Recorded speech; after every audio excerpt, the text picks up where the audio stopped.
Alam ko black, dyan lang yun. Dyan lang. Black monkey. Dito lang. Sa baba. Okay? So yan yung, yung ice skating. Yung kunyari magpapaturo or something. Pwede ba Papaturo dito? 150 yan o, ski rent. Ah, dyan yung may Yan. kasamang ano, pag Oo. tuturo. Oo, pero kung gusto nyo magpaturo, mag-ski bukas, sabihan nyo ako, anong oras ko kayo papasundo dito? Andito na kami ngayon sa Godauri Ski Resort. Bali dumating kami dito bandang alas 4 ng hapon. Medyo late na kami sa check-in namin sa hotel dahil sa dami ng side trips na pinuntahan namin, kumain pa bago umakyat dito. So binaba lang namin yung mga gamit namin and then nag-start na kaming gumala dito sa baba. So, yung nakita niyong video sa unahan, nagbibigay ng instruction si Kuya Donnie kung saan kami dapat pumunta, kung magkano yung mga rent, everything. Binigay niya sa amin lahat ng info para hindi kami mabudol. Hello everyone! Welcome back to my channel. As a continuation of our travel story, heto na kami ngayon sa Godauri Ski Resort.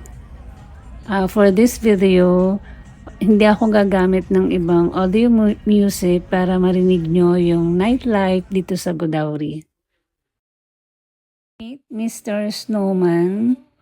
Ito na yung pinakiintay naming snowfall.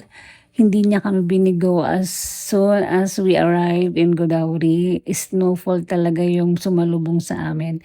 Kaya kahit na lagnatin or kahit na sipunin, go lang kami kasi ito yung first time na makaranas kami ng snowfall.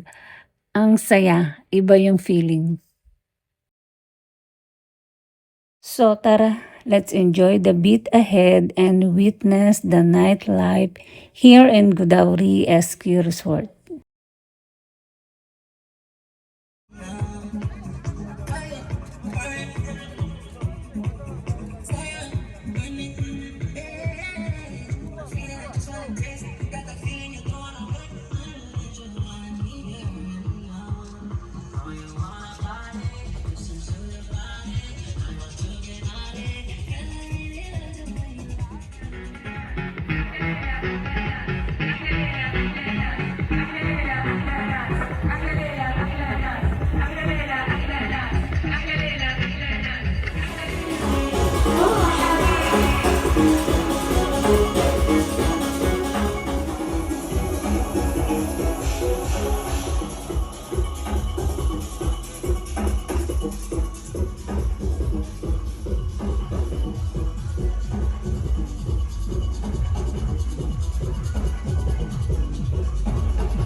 It was almost 7 p.m. pero tingnan niyo naman yung liwanag ng paligid.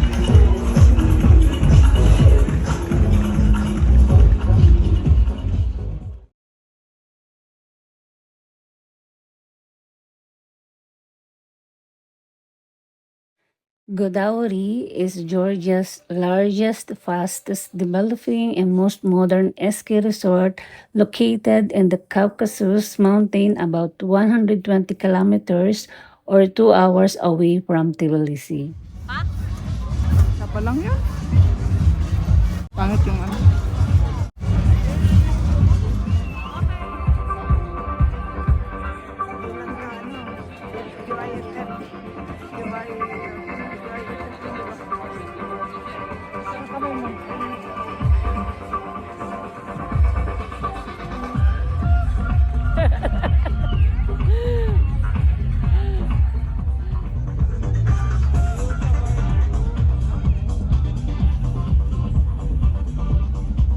Bili na lang tayo ng ano?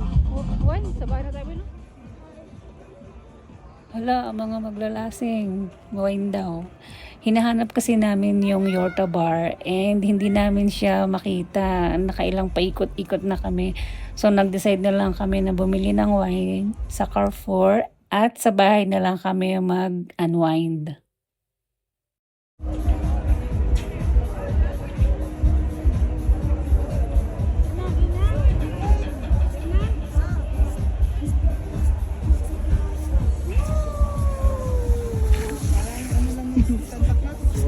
Maganda nga. Maganda nga. Itaas niyo yung kamay niyo. Mataas kasi yung pantalong ko.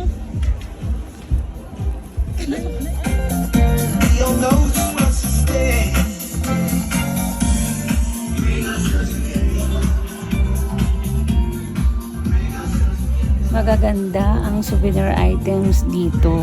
Merong isang shop dyan na gustong gusto ko talagang bumili ng jacket. Kaya lang, unfortunately, wala akong dalang lari. So sabi ko bukas na lang. Tapos, dahil busy na kami nung the whole day, wala na talagang time na makabalik dyan. So sayang, hinayang na hinayang talaga ako.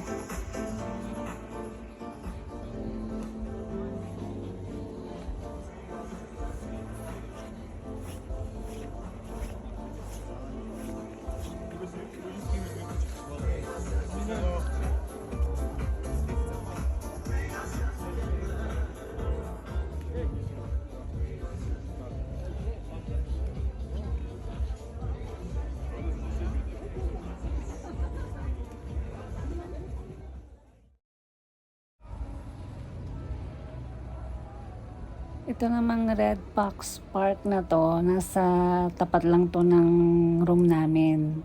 So malapit na kami sa sa hotel room namin. Muna kami dito, nag picture. Kasi siya, part siya para sa bata. I think so. So ayan, hanggang dito na lang ang ating video.